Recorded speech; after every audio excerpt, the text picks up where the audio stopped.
Hello, this is Bible Reading Year for February the 23rd. And I apologize, I'm a day behind. I'm going to catch up today. So this is for February the 23rd. Leviticus 14 is the first reading.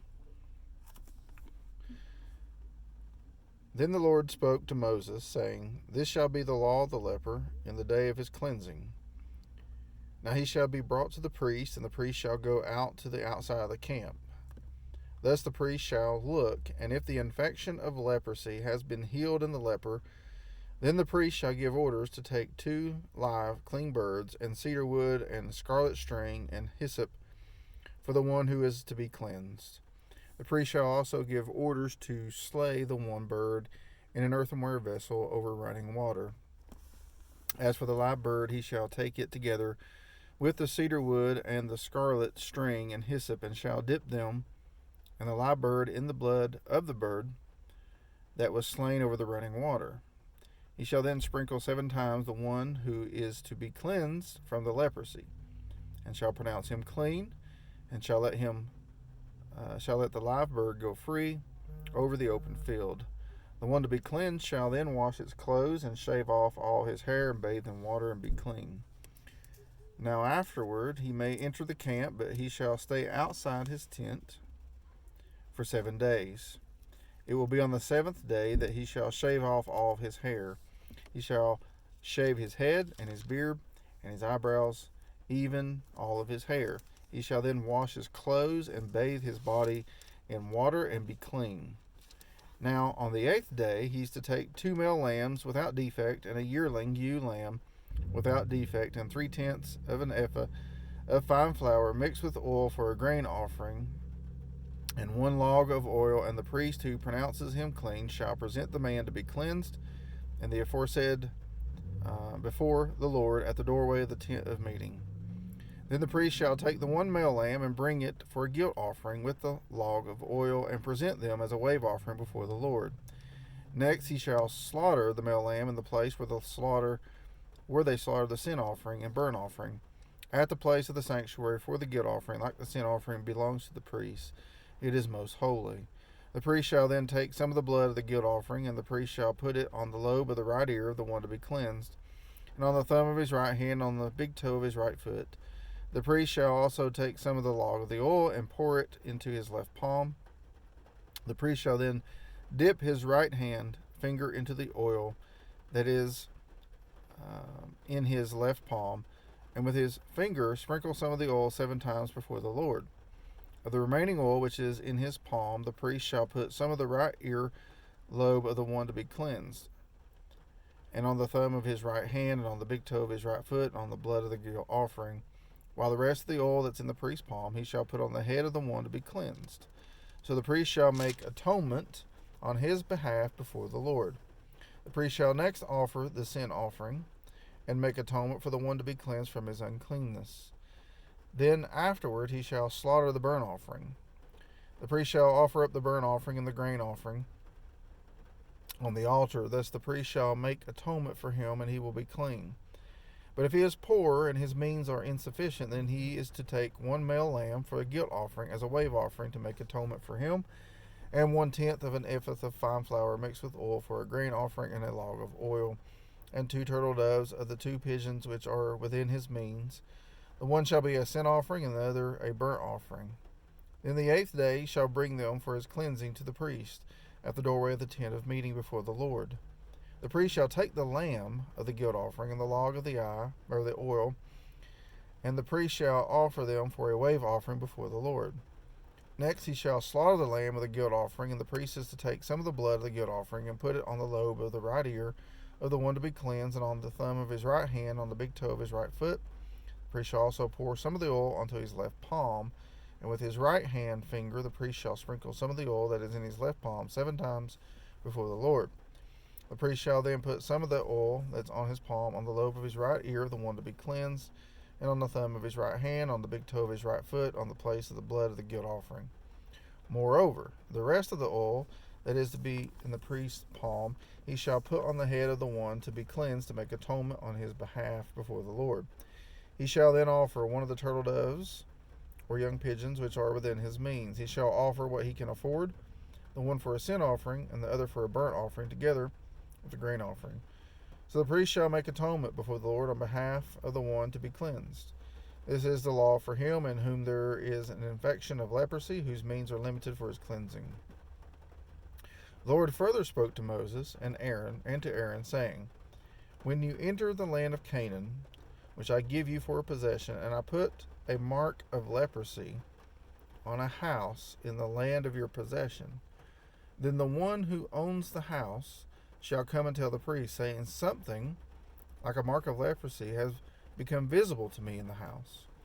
The priest shall then command that they empty the house before the priest goes in to look at the mark, so that everything in the house need not become unclean.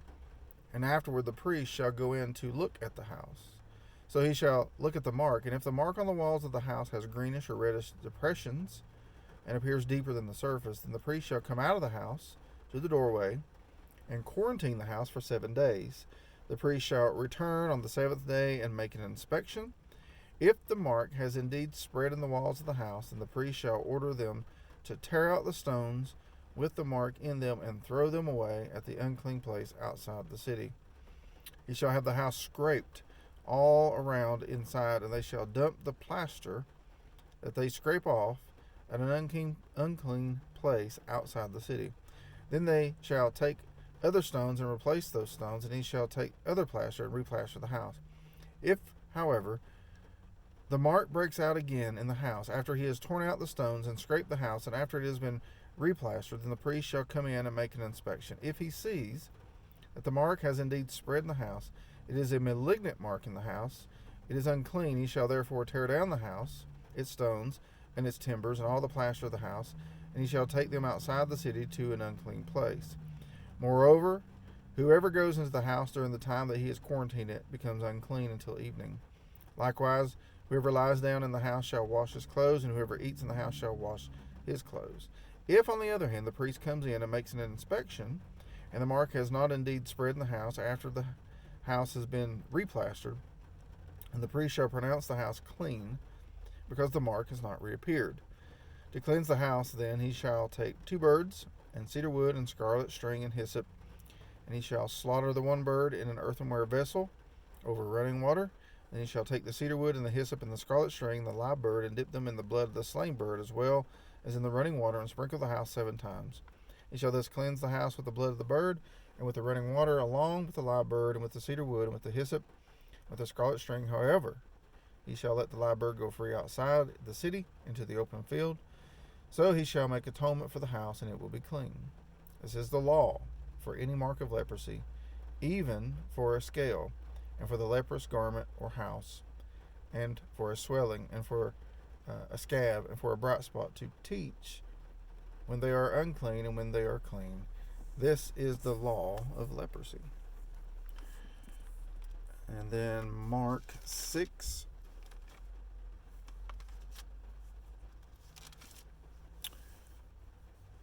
(30 through 56).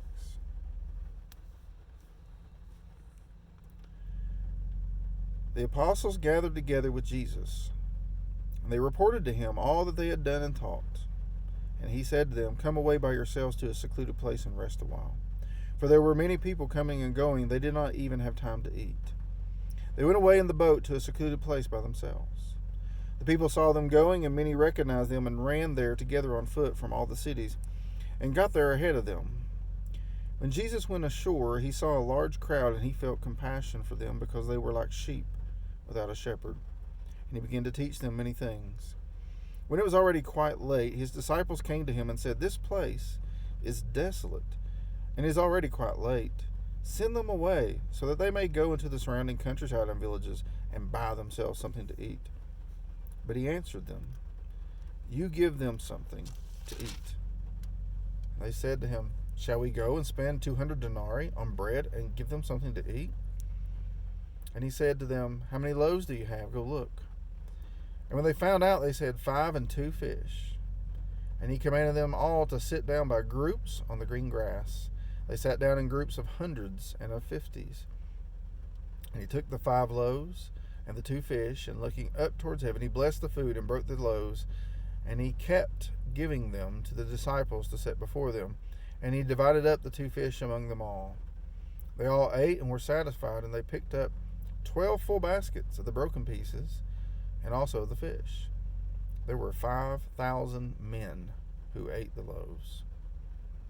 And immediately, Jesus made his disciples get into the boat and go ahead of him to the other side, to Bethsaida, while he himself was sending the crowd away.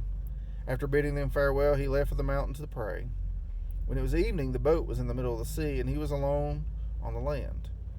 Seeing them straining at the oars, for the wind was against them, at about the 4th watch of the night, he came to them, walking on the sea, and intended to pass by them.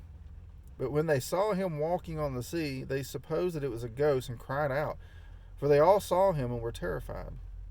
But immediately he spoke with them and said, "Take courage, it is I, do not be afraid." And he got into the boat with them, and the wind stopped, and they were utterly astonished, for they had not gained any insight from the incident of the loaves, but their heart was hardened. When they had crossed over, they came to the land of Gennesaret, and moored to the shore. When they got out of the boat, immediately the people recognized him, and ran about the whole country, and began to carry here and there on their pallets those who were sick to the place they heard he was. And wherever he entered villages or cities or countryside, they were laying the sick in the marketplaces and imploring him that they might just touch the fringe of his cloak. And as many as touched it were being cured. Amen. Psalm 40.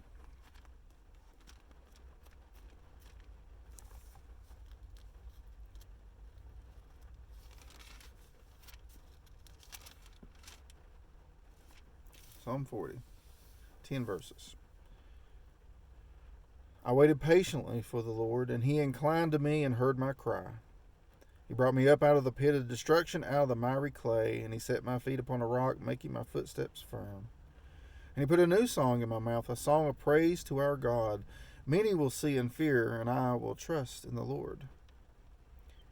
How blessed is the man who has made the Lord his trust, and has not turned to the proud, nor to those who lapse into falsehood. Many, O Lord my God, are the wonders which you have done, and your thoughts towards us. There is none to compare with you. If I would declare and speak of them, they would be too numerous to count. Sacrifice and meal offering you have not desired. My ears you have opened. Burnt offering and sin offering you have not required. Then I said, Behold, I come. In the scroll of the book it is written of me, I delight to do your will, O my God. Your law is within my heart. I have proclaimed glad tidings of righteousness in the great congregation. Behold, I will not restrain my lips. O Lord, you know I have not hidden your righteousness. Within my heart I have spoken of your faithfulness and your salvation. I have not concealed your loving kindness and your truth from the great congregation. Amen. In Proverbs 10, 2 verses 11 and 12. The mouth of the righteous is a fountain of life, but the mouth of the wicked conceals violence. Hatred stirs up strife, but love covers all transgressions. Amen. Word of God for the people of God. This is Bible Reading Year for February the 23rd, and we'll see you next time. God bless.